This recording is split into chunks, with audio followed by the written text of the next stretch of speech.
اعوذ باللہ من الشیطان الرجیم بسم اللہ الرحمن الرحیم وبہ نستعین وہو خیر ناصر ومعین وصلی اللہ علی محمد وآل محمد اللہم صلی علی محمد۔ من اکرام خدا متعالی آپ سب کی عبادات کو قبول فرمائے، روزے کو اور آپ کی دیگر عبادات کو درجہ قبولیت عطا فرمائے۔ صحیفہ سجادیہ میں سے رشتہ داروں کے حقوق کا موضوع لے کر آپ کی خدمت میں حاضر ہیں، اور آج ہمارے موضوع کی آخری گفتگو ہے۔ آج ہم نے اپنے موضوع کے لیے جس آیہ مجیدہ کی تلاوت کا شرف حاصل کرنا ہے اور تلاوت سننی ہے، وہ سورہ مبارکہ انفال کی پہلی آیت ہے۔ اس میں خداوند متعال ایک اہم حکم جو دے رہا ہے تقوی کے ساتھ، وہ ہے تعلقات کو برقرار رکھنا، ان کی اصلاح کرنا، مصالحانہ تعلق قائم رکھنا۔ پہلے ہم اس آیہ مجیدہ کی تلاوت سنتے ہیں اور انشاءاللہ پھر اس پر گفتگو کرتے ہیں۔ بسم اللہ الرحمن الرحیم۔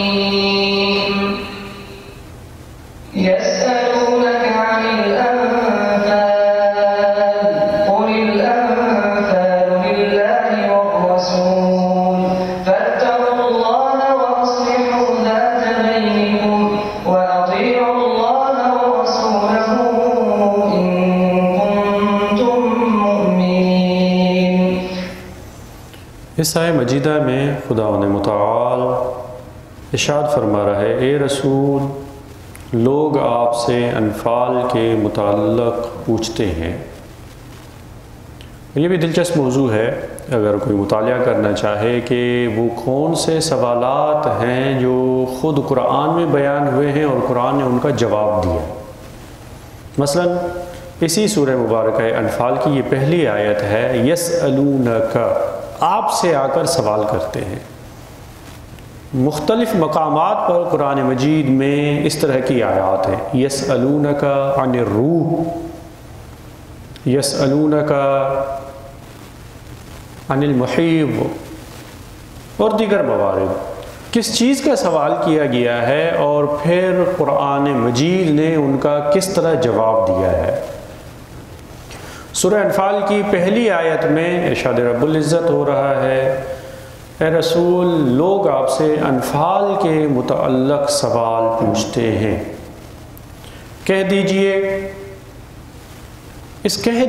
قل، اس میں عظمت رسول اکرم صلی اللہ علیہ وآلہ وسلم ظاہر ہو رہی ہے کہ لوگ سوال کرنے کے لیے آتے ہیں، پوچھنے کے لیے آتے ہیں، حقیقت جاننے کے لیے آتے ہیں۔ اصل علم خدا کے پاس ہے، تمام علوم کا سرچشمہ ذات لا متناہی پروردگار ہے، لیکن جب سوال کیا جاتا ہے تو خداوند متعال لوگوں کو جواب دینے کے لیے رسول اکرم صلی اللہ علیہ وآلہ وسلم کا انتخاب کرتا ہے کہ آپ جواب دیجیے۔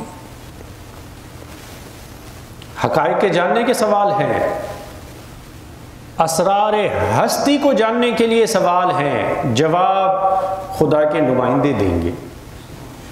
ایک بہترین نشانی جس سے انبیاء اور ائمہ علیہ السلام کا تعارف ہو سکتا ہے، وہ ان کے علمی کمالات اور علمی مباحثات ہیں۔ لوگ کس طرح آ کے سوال کرتے تھے، ایسے سوال جن کے بارے میں ان کا یہ سمجھنا تھا کہ کوئی بھی ان کا جواب نہیں دے سکتا،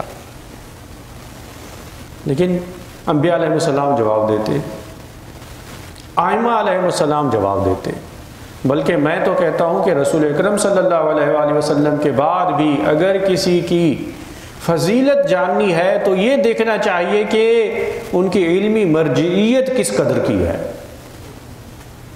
کس سے علمی سوال کیے جاتے تھے۔ اس سے ہی پتہ چل جاتا ہے کہ وارث رسول کون ہے۔ آپ سے سوال کرتے ہیں انفال کا، کہہ دیجئے کہ یہ انفال اللہ اور رسول کے ہیں، مخصوص ہے اللہ اور رسول کے ساتھ، مسلمانوں کے حقوق میں داخل نہیں ہے۔ پس تو تم اللہ کا خوف کرو، ان کو اپنا مال نہ سمجھو، ان کو مال غنیمت نہ سمجھو، ایسے ہی ہضم نہ کر جاؤ، اس کے دعوے دار اور اس پہ قبض دار نہ بن جاؤ۔ اللہ کا خوف کرو اور باہمی تعلقات مصالحانہ رکھو۔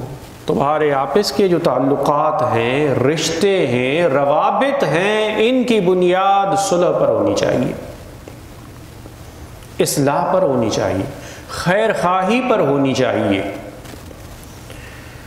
اور اطاعت کرو اللہ کی اور اس کے رسول کی اگر تم مومن ہو تو اطاعت کرو اللہ کی اور رسول کی۔ بڑی دلچسپ بات ہے، سوال کیا گیا تھا انفال کا، ان کو جواب دے دیا گیا، لیکن ایک بات جو باقی رہتی تھی وہ یہ تھی کہ کہیں ایسا نہ ہو کہ اس وجہ سے تمہارے رشتوں میں دراڑیں پڑ جائیں، کہیں تمہارے رشتے متاثر نہ ہو جائیں۔ اور عام طور پر ہوتا ہے، مالی تقسیم میں رشتوں پر اثر پڑتا ہے، بہت زیادہ متاثر ہوتے ہیں رشتے۔ اگر اوپر نیچے ہو جائے، آپ نے مشاہدہ کیا ہوگا، خدا نہ کرے یہ جو زمینی اور آسمانی مصیبتیں ہوتی ہیں، کہیں زلزلہ آ گیا، امداد جمع کی جاتی ہے اور تقسیم کی جاتی ہے، کتنے مسائل پیدا ہوتے ہیں، خاندان ٹوٹ جاتے ہیں، لوگ ایک دوسرے سے بولنا بند کر دیتے ہیں، ایک دوسرے کو دیکھنا بند کر دیتے ہیں، یہ جی اس دن انہوں نے پتہ ہے کیا کیا تھا ہمارے ساتھ۔ مالی مسائل بڑی اہمیت کے حامل ہیں، بڑے حساس مسائل ہیں، تو تمہیں یہ کوشش کرنی ہے کہ ان مسائل کی وجہ سے رشتوں میں رنجشیں پیدا ہونے نہیں دی۔ سب سے زیادہ حکم جو قرآن مجید میں آپ کو ملے گا وہ ہے تقوی کا، فاتقوا اللہ، تقوی اختیار کرو، خدا سے ڈرو، یعنی خدا کی نافرمانی سے ڈرو، خدا کے عذاب سے ڈرو۔ لیکن جو موضوع ہے جس کے بارے میں بات کی جا رہی ہے، اس کی نشانیاں، اس کے علائم اور قرائن بھی وہاں پر ذکر ہوتے ہیں۔ فاتقوا اللہ، اللہ سے ڈرو، کس بارے میں؟ تقوی کا مصداق کیا ہے یہاں پر؟ لہٰذا عزیزان آپ کو یہ یاد رکھنا چاہیے کہ اتقوا اللہ ایک بہت بڑا وسیع اور عمومی مفہوم ہے، پوری دنیا میں ایک بہت بڑا عمومی مفہوم ہے۔ اللہ سے ڈرو، اللہ کی اطاعت میں بھی اللہ سے ڈرو، یعنی اطاعت کرو، اللہ کی نافرمانی میں بھی اللہ سے ڈرو، یعنی مخالفت نہ کرو۔ کن چیزوں میں؟ تمام واجبات اس میں آ جاتے ہیں، تمام محرمات اس میں آ جاتے ہیں، مستحبات آ جاتے ہیں، مکروہات آ جاتے ہیں، یہ سب آ جاتے ہیں، بہت وسیع دائرہ ہے اس کا۔ لیکن جہاں جو بات کی جا رہی ہے اس کو مد نظر ضرور رکھنا چاہیے۔ اب جب یہ بات آ رہی ہے کہ یہ مال کی تقسیم کی بات ہوئی، انفال کی بات ہوئی، لوگوں نے کیا سمجھا، انہوں نے مال کس کس کو دے دیا اور کیا کیا مسائل پیش آئے، رشتوں میں مسائل پیش آنے لگے، لوگ ایک دوسرے سے دور ہونے لگے، رنجشیں ہونے لگیں۔ اللہ سے تقوی اختیار کرو، پرہیزگاری اختیار کرو، اللہ کا خوف کرو اور اصلاح ذات البین کرو۔ اپنے رشتوں کو کمزور نہ پڑنے دو۔ تقوی کا ایک مصداق صلہ رحمی ہے، یہ بھی تقوی ہے۔ جو ہم اتنا سارا کہتے رہتے تقوی اختیار کرو، تقوی اختیار کرو، یہ صرف نماز اور روزے کے لیے نہیں ہے۔ تقوی اختیار کرو رشتہ داروں کے بارے میں، کہیں ایسا نہ ہو کہ معمولی بات کی وجہ سے ان کو خود سے دور کر دو۔ بڑی دلچسپ بات ہے، نماز قطعاً مصداق تقوی ہے، واجب ہو یا مستحب، مستحب نماز بھی تقوی کا مصداق ہے۔ لیکن اگر ایسی صورتحال ہو کہ میں یا مستحب نماز پڑھوں یا جا کے روٹھے ہوئے رشتہ دار کو مناؤں، اذا دار الامر بین صلاۃ متطوع و اصلاح ذات البین، یہ دو چیزیں ہیں، اس وقت یا میں مستحب نماز پڑھوں یا اس وقت میں جا کے صلہ رحمی کروں. رشتہ داروں میں دو ناراض رشتہ دار ہیں، جا کے ان کو منواؤں، یہ بھی ہماری ذمہ داری ہے، یہ بھی نیکی ہے، یہ بھی اللہ کی عبادت ہے. اللہ اکبر، کتنا کریم ہے وہ. رشتے ہمارے مضبوط ہوتے ہیں، خدا کہتا ہے میں خوش ہو رہا ہوں، تمہیں عبادت کا ثواب دیتا ہوں. کوئی میرا رشتہ دار بیمار ہو گیا ہے، جیسا کہ ابھی دعا میں آئے گا کہ اگر بیمار ہو جائیں تو مجھے ان کی تیمارداری اور عیادت اور احوال پرسی کی توفیق عطا فرما. میں کسی بیمار رشتہ دار کو دیکھنے کے لیے جاتا ہوں، خدا کہتا ہے یہ میری عبادت ہے، یہ بھی عبادت ہے، اس پہ بھی ثواب دے رہا ہوں. کتنا کریم ہے. یعنی وہ خدا یہ چاہتا ہے کہ یہ سب میری مخلوق ہے، ان کو آپس میں شیر شکر ہونا چاہیے، یہ آپس میں مل جل کے رہیں. آپس کے اختلاف کو ختم کرنے کے لیے کوشش کرنا بھی عبادت ہے. نہ فقط عبادت ہے بلکہ جیسے ابھی میں نے مسئلہ پیش کیا کہ اگر مستحب نماز پڑھنی ہو یا اصلاح ذات البین کرنا ہو، صلہ رحمی کرنی ہو یا صلح و صفائی کرنی ہو رشتہ داروں میں، تو روایات میں یہ وارد ہوا ہے کہ اصلاح ذات البین کا ثواب، اصلاح ذات البین افضل من عامت الصلاۃ والصیام. اصلاح ذات البین، رشتہ داروں میں صلح صفائی کرنا مستحب نماز اور روزے سے افضل ہے. بلکہ اس سے بڑھ کر کبھی کبھی یہ بھی ہوتا تھا کہ چلیں جی اگر آپ نے اپنے رشتہ داروں میں علیکم السلام علیکم السلام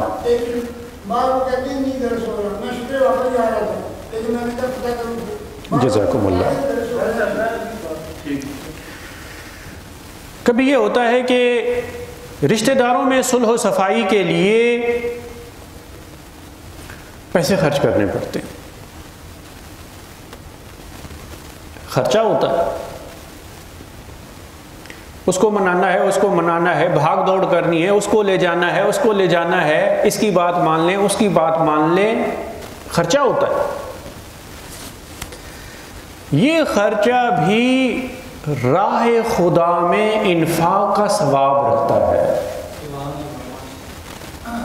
یعنی یہ راہ خدا میں انفاق یہ جو قرآن مجید نے انفاق کی اتنی فضیلت بیان کی ہے اور انفاق کی اتنا سارا ثواب انفاق کے لیے ذکر کیا ہے، یہ انفاق فقط کسی غریب کو دے دینا نہیں ہے، یہ دو روٹھے ہوئے رشتہ داروں میں صلح کرانے کے لیے خرچ کرنا بھی انفاق ہے. اس کا بھی ثواب ہے، خدا اس پر بھی ثواب دیتا ہے. اور بعض اوقات یہ بھی ہوتا تھا ائمہ علیہ السلام، کیونکہ خمس ان کا حق ہے اور وہ مصلحت کو بہتر جانتے ہیں، ان کے جو حقوق ہوتے ہیں مال پر، کبھی کبھی وہ یہ بھی کرتے تھے. البتہ یہ حکم خاص ہے، ایسا نہیں آج میں خمس کا پیسہ اٹھا کر یہاں خرچ کر دوں، نہیں، خمس کا حکم خاص ہے. لیکن وہ کیونکہ صاحب خمس ہے، وہ مصلحت دیکھتے تھے، کبھی کبھی یہ بھی کرتے تھے کہ وہی رقم کہتے تھے کہ جاؤ رشتہ داروں پر خرچ کرو تاکہ ان کی اصلاح ہو سکے. اس قدر شریعت نے رشتہ داروں کو اہمیت دی ہے. اور امام علی علیہ السلام یہ تاکید فرمایا کرتے تھے کہ خبردار رشتہ داروں سے جڑے رہنا، ان کے ساتھ متصل رہنا، جان لو کہ یہ تمہارے وہ پر ہیں جن کے ذریعے سے تم پرواز کر سکتے ہو، یہ تمہارے وہ ہاتھ ہیں جن کے ذریعے سے تم کسی پر حملہ کر سکتے ہو یا دفاع کر سکتے ہو. اگر ایک خاندان میں مثلا 10 رشتہ دار ہیں، ایک کہتا ہے کہ میں جی ان کی مدد نہیں کرتا، وہ ایک ہاتھ روکے گا اپنا، یہ ایک ہاتھ روکے گا، اس کے مقابلے میں 9 ہاتھ اس سے رک جائیں گے، وہ گھاٹے کا سودا کر رہا ہے. اجتماعی زندگی میں، معاشرتی زندگی میں انسان کو ہر وقت رشتہ داروں کے ساتھ کی ضرورت پڑتی ہے، کیونکہ انسان ہے، کوئی مشین تھوڑی ہے، احساسات کا مجموعہ ہے. کبھی خوشی شیئر کرنے کے لیے رشتہ داروں کی ضرورت پڑتی ہے، اگر خوشی کو شیئر نہ کیا جائے تو خوشی محسوس کہاں ہوتی ہے. غمی کو شیئر کرنے کے لیے رشتہ داروں کی ضرورت پڑتی ہے. اگر غمی میں کوئی آ کر تسلی نہ دے تو سکون کہاں ملتا ہے؟ یہ رشتہ داری ہے، یہ انسان کی ایک ضرورت ہے، بنیادی ضرورت ہے. اسی لیے اسلام جو ایک فطری دین ہے اتنی تاکید کر رہا ہے رشتوں کی حفاظت کے لیے. لہٰذا اس آیہ مجیدہ کی روشنی میں یہ کہہ سکتا ہوں کہ اگر کوئی اصلاح ذات البین نہیں کرتا تو وہ کما حق متقی اور پرہیزگار نہیں ہے. اگر کوئی مسجد کو تو آباد کرتا ہے، رشتوں کو برباد کر دیتا ہے. اس آیت کی روشنی میں کہہ سکتا ہوں کہ وہ کمال کا متقی نہیں ہے، کیونکہ جس طرح مصلی بچھا کر عبادت کا حکم خدا نے دیا ہے، اسی خدا نے رشتے بنائے ہیں اور رشتوں کے حقوق کو لازم قرار دیا ہے. یہ ایک اہم بات، کیونکہ آج عمومی رشتوں پہ حکم اور اس حوالے سے گفتگو کرنی ہے. صحیفہ سجادیہ کی 26ویں دعا، اگر آپ کو یاد ہو تو ہم نے عرض کیا کہ 24ویں دعا والدین کے حوالے سے ہے، 25ویں دعا اولاد کے حوالے سے ہے، 26ویں دعا یہ وہ ہے جو امام علیہ السلام نے اپنے دوستوں کے لیے، جاننے والوں کے لیے اور پڑوسیوں کے لیے کی ہے، تاکہ ان سب کے حقوق بھی اس میں ذکر ہو جائیں. ایک درود بھیجیے محمد و آل محمد پر.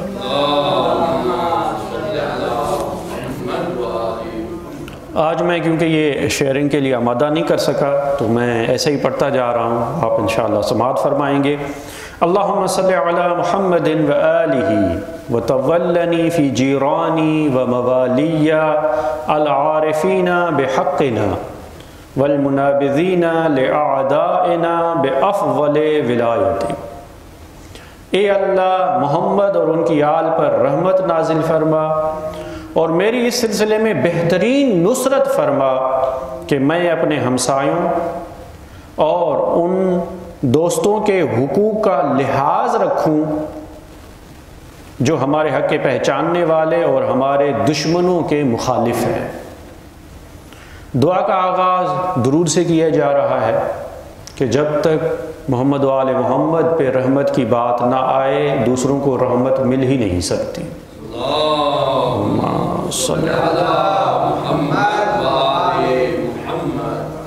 اور دوسری جو بات کی جا رہی ہے وہ ہے انسان کے دوست اور ہمسائے. یہ دونوں بھی اہم ہیں، رشتہ دار بھی اہم ہیں، رشتہ داروں کی بھی فضیلت ہے، لیکن پڑوسیوں کی اور دوستوں کی اجتماعی زندگی میں اپنی اہمیت ہے. بسا اوقات اگر انسان ایسی جگہ پہ رہتا ہے جہاں اس کے اپنے رشتہ دار نہیں ہیں، پیش آتا ہے، آپ روزگار کے لیے ہجرت کرتے ہیں، مسافرت پہ جاتے ہیں، سفر کرتے ہیں، ایسی جگہ پہ جا کے رہتے ہیں جہاں آپ کا کوئی رشتہ دار نہیں ہے، پڑوسی ہیں، دوست ہیں. اگر کوئی بھی مشکل آ جائے تو سب سے پہلے آپ کی مدد کون کر سکتا ہے؟ پڑوسی. سب سے جلدی پہنچنے والے پڑوسی ہوتے ہیں، جو دیوار پہ دیوار ہیں، ہمسائے یہی جلدی پہنچ سکتے ہیں. اب جب تک جا کے دوسروں کو پتہ ہو، وہ وہاں سے نکلے پہنچے، اس وقت تو ہو سکتا ہے کہ کام ہی تمام ہو چکا ہو. لہذا ان کے حقوق بھی ہیں. امام دعا کر رہے ہیں کہ توفیق عطا فرما کہ میں دوستوں کے حقوق کا خیال رکھ سکوں اور جو ہمارے حق کے پہچاننے والے اور ہمارے دشمنوں کے مخالف ہیں. وَوَفِّقْهُمْ لِإِقَامَةِ سُنَّتِكَ وَالْأَخْذِ بِمَحَاسِنِ أَدَبِكَ فِي إِرْفَاقِ ضَعِيفِهِمْ وَسَدِّ خَلَّتِهِمْ وَعِيَادَةِ مَرِيضِهِمْ وَهِدَایَةِ مُسْتَرْشِدِهِمْ. اور انہیں اپنے طریقوں کے قائم کرنے اور عمدہ اخلاق و آداب سے آراستہ ہونے کی توفیق دے. یہاں امام علیہ السلام نے دعا کا رخ بدل دیا ہے کہ پہلے ان کے لیے دعا کر رہے ہیں کہ ان کو، یعنی پڑوسیوں کو، آشنایان کو، دوستوں کو، رشتہ داروں کو یہ توفیق دے، انہیں اپنے طریقوں کے قائم کرنے اور عمدہ اخلاق و آداب سے آراستہ ہونے کی توفیق دے۔ کیا کریں گے؟ کس طرح عمدہ اخلاق سے آراستہ ہو سکتے ہیں؟ پڑوسیوں کے لیے، دوستوں کے لیے، رشتہ داروں کے لیے عمدہ اخلاق کیا ہے؟ کیا کریں کہ یہ کہا جائے گا کہ یہ عمدہ اخلاق ہے؟ امام مصادیق بتا رہے ہیں، نمونے بتا رہے ہیں، یہ کام، یہ عمدہ اخلاق ہے۔ اس طرح کے کمزوروں کے ساتھ نرم رویہ رکھیں، یہ عمدہ اخلاق ہے۔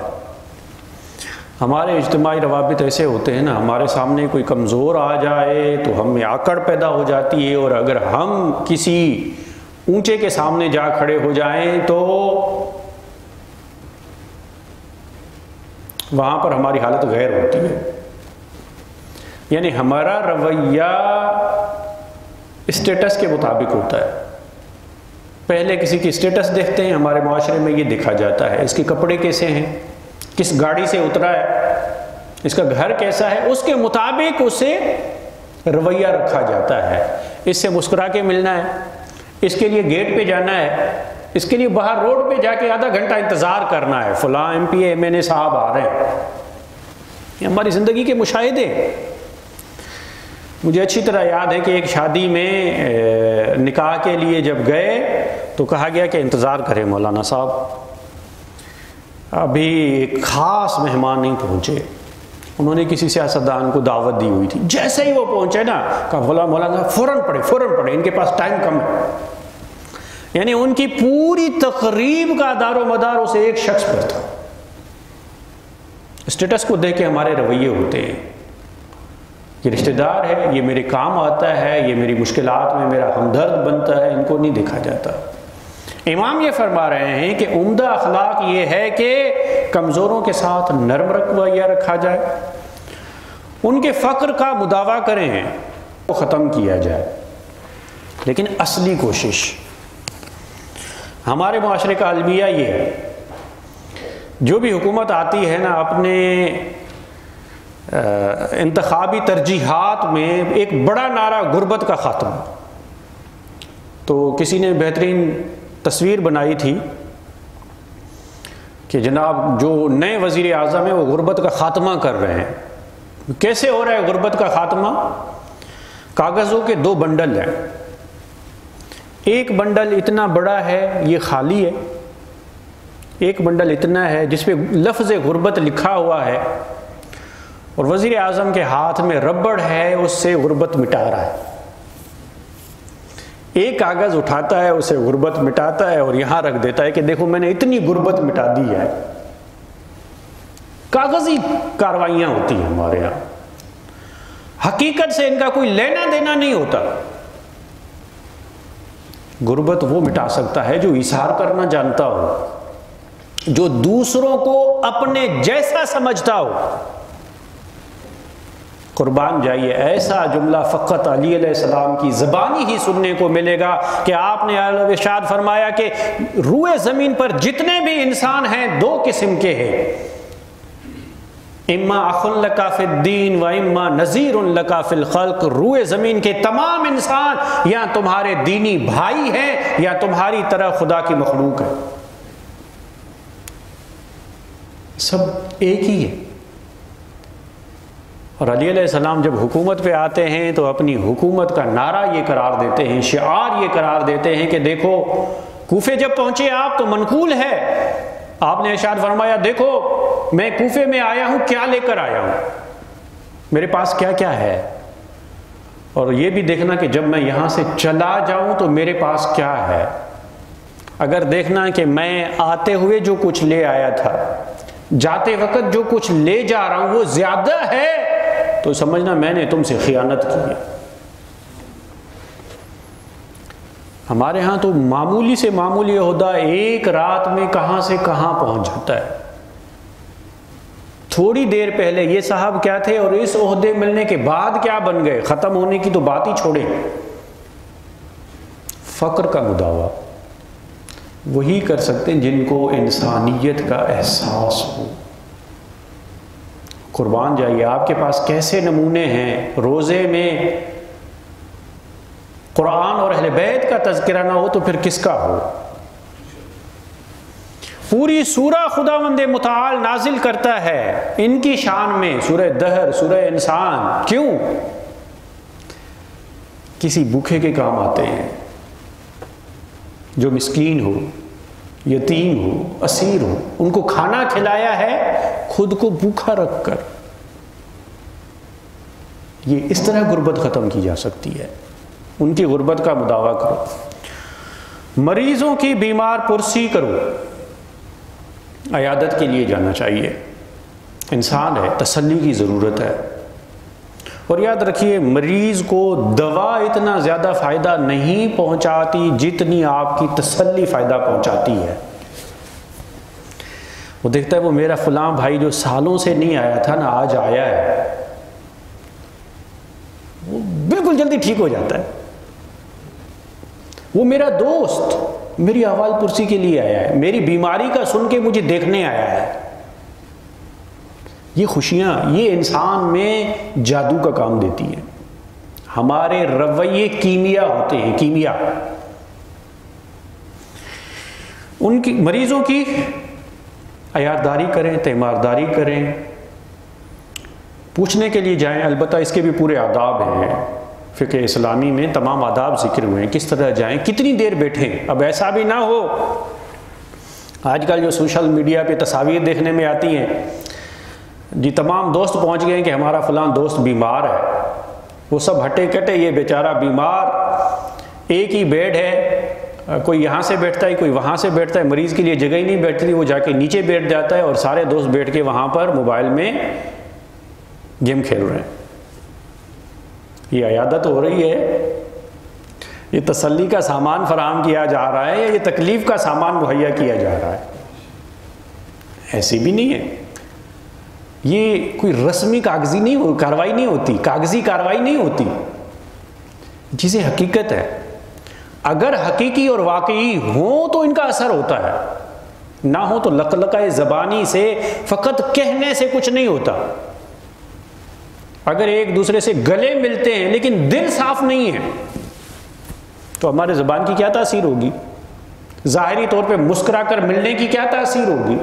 تاثیر تب ہوگی جب دل صاف ہو اور یہ خلوص پر مبنی ہو، تبھی یہ لفظ کیمیا کا اثر کریں گے۔ بیماروں کی عیادت اور طالبان ہدایت کی ہدایت کر سکیں۔ ومناصحت مسترشدہم، مشورہ کرنے والوں کی خیر خواہی کریں، جو مشورہ لینے آیا ہے اسے اچھا مشورہ دے۔ یہ بھی کسی کی مدد کی ایک مثال ہے۔ لازمی نہیں ہے کہ ہمارے پاس پیسے ہوں تو ہم نیکیاں کما سکیں۔ بسا اوقات غریب بیچارے جو ہوتے ہیں نا، وہ افسردہ ہو جاتے ہیں۔ کبھی کبھی غریب یہ کہتے ہیں خدایا مجھے اتنا دے میں اتنی ساری نیکیاں کر سکوں۔ جناب نیکیاں فقط پیسے پر محدود نہیں ہیں، پیسے پر موقوف نہیں ہیں، اخلاق سے بھی نیکیاں حاصل کی جا سکتی ہیں، بلکہ جتنی نیکیاں اخلاق سے حاصل کی جاتی ہیں اتنی تو پیسوں سے بھی نہیں کی جاتی، کیونکہ پیسوں کی بنیاد پر اگر آپ کسی کو اپنا لیتے ہیں، گرویدہ بنا لیتے ہیں، تو جب تک آپ کے پاس پیسہ ہے وہ آپ کے ارد گرد نظر آئے گا، جیسے پیسہ ختم ہو گیا وہ 9 2 11 ہو جائے گا، دیکھنے میں ہی نہیں آنا اس نے۔ لیکن اخلاق کا جادو، شخصیت کا جادو رہتی شخصیت تک، بلکہ جب آپ کی یاد آئے گی اس کے دل سے آپ کے لیے دعا نکلے گی، وہ ذکر خیر کرے گا۔ اس لیے روایت میں ہے، رسول اکرم صلی اللہ علیہ وآلہ وسلم سے منقول ہے کہ یا بنی عبد المطلب انکم لن تسعوا الناس باموالکم فسعوها باخلاقکم، لوگوں تم مال کے ذریعے سے سب کو خوش نہیں کر سکتے، تو اچھے اخلاق کے ذریعے سے ان کو خوش کرو، ان کی دعائیں سمیٹو۔ کسی کو مشورہ دینا، کسی کو راستہ بتانا، کسی کی ہدایت کرنا، یہ سب نیکی کے کام ہیں۔ وَتَعْهُدِ قَادِمِهِمْ، تازہ وارد سے ملاقات کریں، جس کا پتہ چلے کہ یہ نیا آیا ہے اس کی ملاقات کو جائیں۔ یہ اسلامی اخلاق ہیں، اسلامی آداب ہیں جو آج ہمارے معاشرے سے آہستہ آہستہ ختم ہوتے جا رہے ہیں۔ پہلے ایسے ہوتا تھا کہ باہر سے اگر ایک رشتہ دار آ جاتا تھا تمام رشتہ داروں سے ملنے جاتے تھے۔ آج وہ باہر سے آتا ہے خود ہی مجبور ہوتا ہے کہ جا کے دوسروں سے ملے، ورنہ اس کے گھر کسی نے آنا نہیں ہے۔ ہر کوئی اسی کے گھر میں جاتا ہے جس سے اس کی توقع وابستہ ہے۔ یہ میرے کام آئے گا، ہاں اس کو دیکھنے میں جاؤں گا۔ یہ میرے کس کام آئے گا؟ نہیں، یہ تو میرے اوپر بار بنے گا، اس سے ملنے نہیں جانا۔ ہماری ملاقات بھی خود غرضیوں کی بنیاد پر ہے، لالچ کی بنیاد پر ہے۔ اگر میرے کام آئے گا تو اسے ملنے جاتا ہوں۔ اور ہماری زندگی بھری پڑی ہوئی ہے ان نمونوں سے۔ امام زین العابدین علیہ السلام فرما رہے ہیں کہ یہ عمدہ اخلاق یہ نہیں ہے۔ انسان کا تعارف اخلاق سے ہوتا ہے۔ آج کل ہم نے تعارف اچھے کپڑوں، بہترین گاڑیوں اور اعلیٰ اونچے مکانوں سے بنا لیا ہے۔ پھر انسانیت کہاں ملے گی؟ آنے والے کی عزت کرنا اسلامی اقدار میں سے ہے، اخلاق میں سے۔ حتیٰ رسول اللہ صلی اللہ علیہ وآلہ وسلم آنے والے کافروں کی تکریم کرتے تھے۔ مہمان ہے، مہمان کا عنوان آ جاتا ہے۔ مہمان کوئی بھی ہو، اللہ اکبر، ہم اور آپ جن کے ماننے والے ہیں اہل بیت علیہ السلام کے گھر میں اگر قاتل بھی مہمان بن کے آتا ہے تو مہمان ہونے کی حیثیت سے ان کی پذیرائی کی جاتی ہے۔ کتنا حوصلہ چاہیے۔ آنے والے سے ملاقات کریں، کتمان اسرارہم اچھا اخلاق ہے۔ اگر آپ چاہتے ہیں رشتوں کی حفاظت کریں، رشتہ داروں کے حقوق ادا کریں، کتمان اسرارہم، اسرار چھپائیں، راز چھپائیں۔ آج کل خدا نہ کرے کسی کو بات کا پتہ چل جائے، کہیں جانے کی ضرورت ہی نہیں ہے۔ ایک واٹس ایپ اسٹیٹس کافی ہوتا ہے رشتے کو ختم کرنے کے لیے۔ ایک بات کسی کو پتہ چلی، تصدیق بھی اس نے نہیں کرائی کہ ایسا ہے بھی یا نہیں ہے، کسی کی کسی سے نہیں بن رہی تھی، اس نے اپنے دل کا بغض نکالا، کوئی بات کر دی، دوسرے نے سنی، اس نے اپنا بغض نکالا کہ وائرل کر دی۔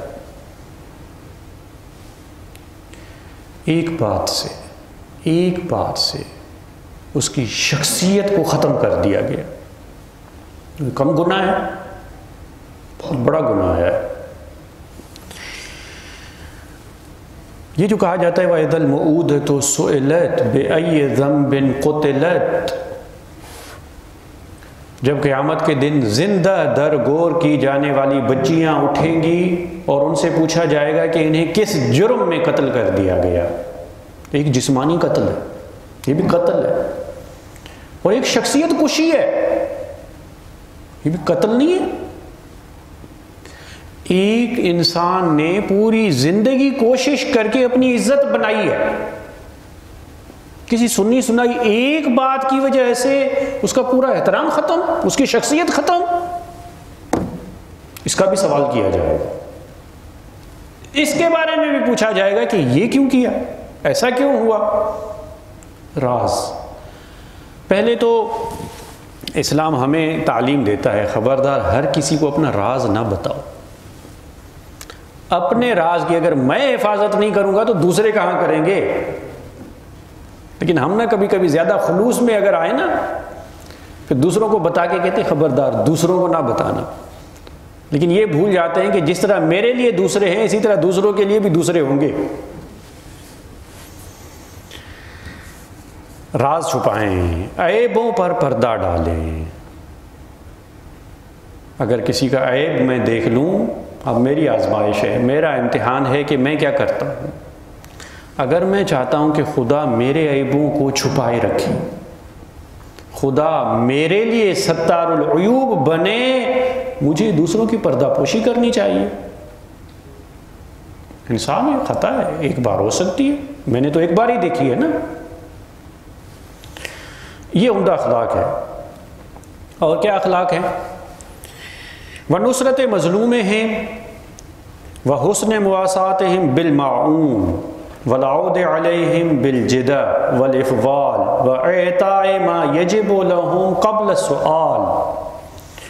مظلوم کی نصرت اور گھریلو ضروریات کے ذریعے حسن مواسات کرے. اگر کوئی مظلوم ہے تو مجھے اس کا ساتھ دینا چاہیے. پتہ نہیں کہاں سے یہ لا تعلقیت اور اجنبیت ہمارے درمیان گھس گئی ہے. ہم یہ کہتے ہیں کہ میرا کیا جائے. نہیں، میرا کیا جائے یعنی میں نے خود کو اس سے جدا کر لیا. جبکہ اسلام تو یہ کہتا ہے کہ تم ایک دوسرے کے بھائی ہو. مومنوں کی مثال آپس میں ایسے ہی ہے جیسے ایک جسد واحد ہوتا ہے. اگر کسی ایک عضو پر تکلیف وارد ہو تو اس کا درد پورے جسم میں محسوس ہونا چاہیے. یہ میرا کیا جائے، یہ اجنبیت کہاں سے آ گئی ہے؟ یہ غیریت کہاں سے آ گئی ہے؟ یہ کوئی جدا تھوڑی ہے مجھ سے. یہ میرا دینی بھائی ہے، یہ میرا رشتہ دار ہے، یہ میرا پڑوسی ہے، یہ میرا دوست ہے، میرا ہے. مظلوم.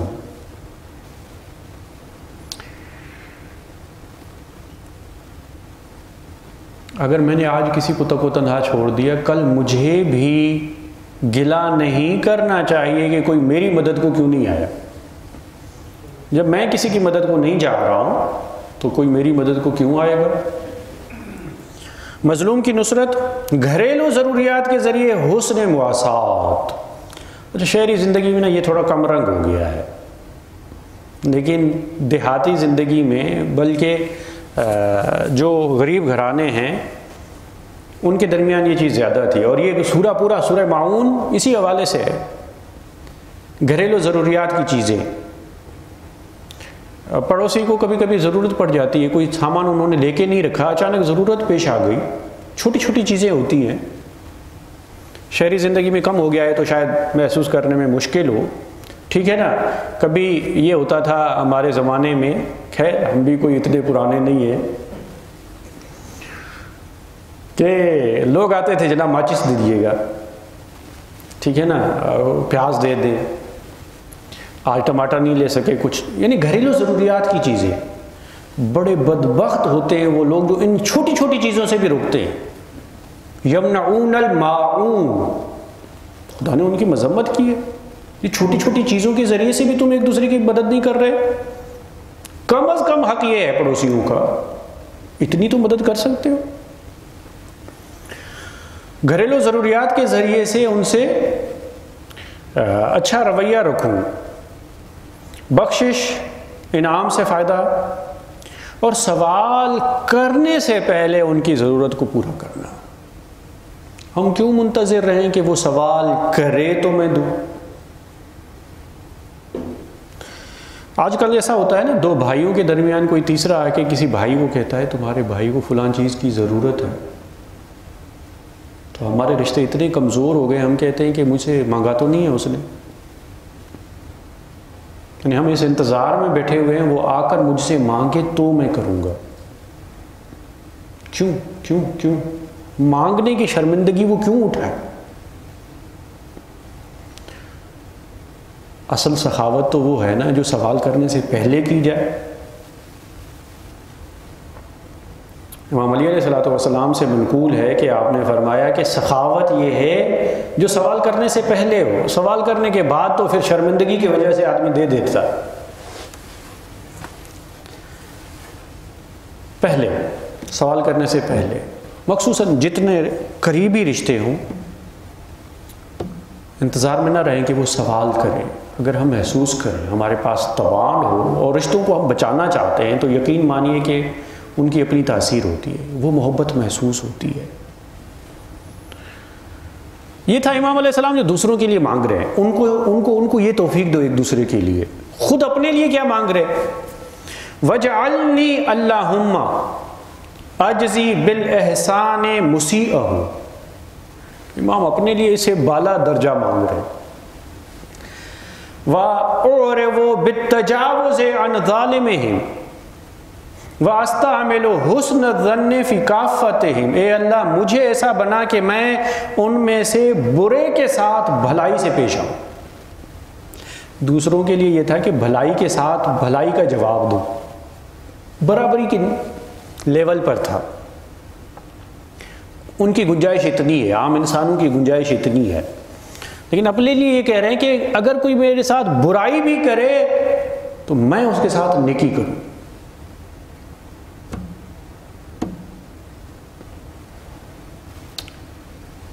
قاتل کے لیے بھی کہا جائے کہ اگر تم شربت پینا تو اسے بھی شربت پلانا۔ برائی کا جواب بھلائی سے۔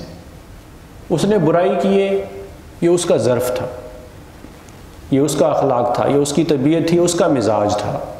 میں بھلائی کر رہا ہوں، یہ میرا ظرف ہے، یعنی پتہ چلتا ہے کون کتنے پانی میں ہے، کس وادی میں ہے۔ یہ تمہارا کردار، یہ اہل بیت کا کردار۔ تاریخ فیصلہ کرے گی کہ کامیاب کون ہوا۔ ہمیشہ کامیاب وہ نہیں ہوتا جو بچ جائے، کبھی خون تلوار پر کامیاب ہو جاتا ہے۔ اے اللہ مجھے ایسا بنا دے کہ میں ان میں سے برے کے ساتھ بھلائی سے پیش آؤں اور ظالم سے چشم پوشی کر کے درگزر کروں، اور ان سب کے بارے میں حسن ظن سے کام لوں۔ بہت سارے مسائل کی بنیاد بد ظنی ہوتی ہے، بدگمانی۔ بدگمانی اتنی بڑی بیماری ہے، اتنا میلا چشمہ، ٹھیک ہے نا، یہ جو اینک استعمال کرتے ہیں اس بات کو بہتر سمجھتے ہوں گے۔ کبھی کبھی یہ ہوتا ہے نا، کیونکہ میں نے دیکھنا جو ہے نا اس آئینے کے ذریعے سے، اس چشمے کے ذریعے سے ہوتا ہے، اگر اس پہ میل آ جائے نا، مجھے منظر میلا دکھائی دیتا ہے، در حقیقت وہ میل وہ منظر میں نہیں ہے، وہ یہاں پر ہے۔ یہ بدگمانی اتنی بری بلا ہے کہ کوئی برا ہوتا نہیں ہے، لیکن میں اپنی بدظنی کی وجہ سے اسے برا دیکھتا ہوں، اسے برا سمجھتا ہوں، پھر مسائل کھڑے ہوں گے۔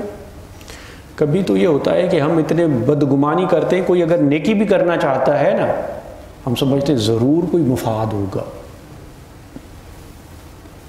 کسی بندہ خدا نے یتیم سمجھ کے کسی کی مدد کرنا چاہی، 100 بہانے نکال لیے جاتے ہیں، یہ مدد جو کر رہا ہے نا، اس کا کوئی مفاد ہوگا، پتہ نہیں کیا چاہتا ہے۔ بدگمانی ہے، نیکی کے دروازے اسی طرح تو بند ہو جاتے ہیں۔ بدگمانی نہ کرو، حسن ظن سے کام لو۔ وَأَتَوَلَّى بِالْبِرِّ عَامَّتَهُمْ وَأَغُضُّ بَصَرِي عَنْهُمْ عِفَّةً، اور ہر نیکی و احسان کے ساتھ سب کی خبر گیری کرو، سب کی خبر گیری کرو جہاں تک ہو سکے۔ پرہیزگاری و عفت کی بنا پر ان سب کے عیوب سے آنکھیں بند رکھو۔ تواضع و فروتنی کی روح سے ان سے نرم رویہ اختیار کرو، اور شفقت کی بنا پر مصیبت زدہ کی دلجوئی کرو، جا کے اسے تسلی دوں، اور ان کی غیبت میں بھی ان کی محبت کو دل میں لیے رہو۔ ہماری محبتیں آج کل اتنی ہوتی ہیں جتنا ہم سامنے ہوتے، وہ بھی پتہ نہیں ہو یا نہ ہو، وہ بھی دکھاوا اور ریاکاری نہ ہو۔ ٹھیک، امام یہ فرما رہے ہیں کہ یہ محبت غیبت میں بھی ہو، غیر موجودگی میں، عدم موجودگی میں بھی ہو، اور خلوص کی بنا پر ان کے پاس سدا نعمتوں کا رہنا پسند کروں۔ یہ خلوص ہے۔ کسی کے پاس نعمت آئی، خلوص یہ ہے کہ میں چاہوں کہ اس کے پاس نعمت رہے، بلکہ اس کی وجہ سے خدا مجھے بھی دے۔ لیکن بدبختی یہ ہے کہ میں چاہتا ہوں کہ اگر میرے پاس نہیں ہے تو اس کے پاس کیوں ہے، خدا ایسے بھی چھین لے۔ اور جو چیزیں اپنے خاص قریبوں کے لیے ضروری سمجھوں، ان کے لیے بھی ضروری سمجھوں۔ ہمارے معیار خود اپنے لیے اور ہوتے ہیں، گھر والوں کے لیے اور ہوتے ہیں، قریبی رشتہ داروں کے لیے اور ہوتے ہیں، دور والے رشتہ داروں کے لیے اور ہوتے ہیں، پڑوسیوں کے لیے اور ہوتے ہیں، دوسرے انسانوں کے لیے پتہ نہیں کیا ہوتے ہیں۔ معیار ہی بدل جاتے ہیں۔ ہمارا نہیں وہی معیار، بلکہ قریبی رشتہ دار کیا، خود اپنی ذات کو معیار بناؤ۔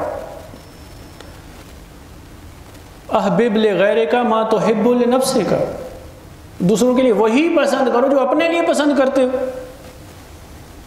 جو بات اپنے لیے سننا پسند نہیں کرتے دوسروں کے لیے نہ کہو. اپنی ذات کو معیار بناؤ، اور مراعات، اور جو مراعات اپنے مخصوصین سے کروں وہی مراعات ان سے بھی کروں. اللہم صلی علی محمد وآلہ وارزقنی مثل ذالک منہم. اے اللہ محمد اور ان کی آل پر رحمت نازل فرما اور مجھے بھی ان سے ویسا ہی سلوک کا روا قرار دے، اور جو چیزیں ان کے پاس ہیں ان میں میرا حصہ وافر قرار دے. اس بنا پر میرے رشتے ہونے چاہیے. وزدہم بصیرۃ فی حقی ومعرفۃ بفضلی حتی یسعدوا بی واسعد بہم. آخری جملہ 26ویں دعا کا. اور انہیں میرے حق میں افزائش و ترقی دے، وہ میری وجہ سے سعادت مند ہو جائیں. کتنا ہی اچھا ہے کہ کوئی میری وجہ سے سعادت مند بن جائے، میری وجہ سے کامیاب ہو جائے، میری وجہ سے خوش ہو جائے، میری وجہ سے کسی کی مشکلات حل ہوں، میری وجہ سے کسی کا بھلا ہو، اور ان میں ان کی وجہ سے مصاب و ماجور قرار پاؤں. اس وجہ سے مجھے اجر ملے اور ثواب ملے.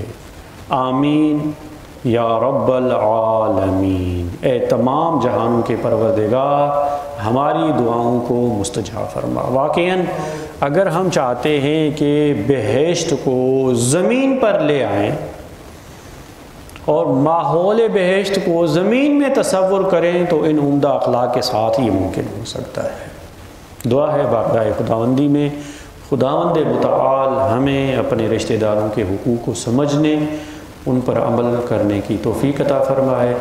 خدایا ہمارے تمام رشتہ داروں کو صحت و سلامتی عطا فرما.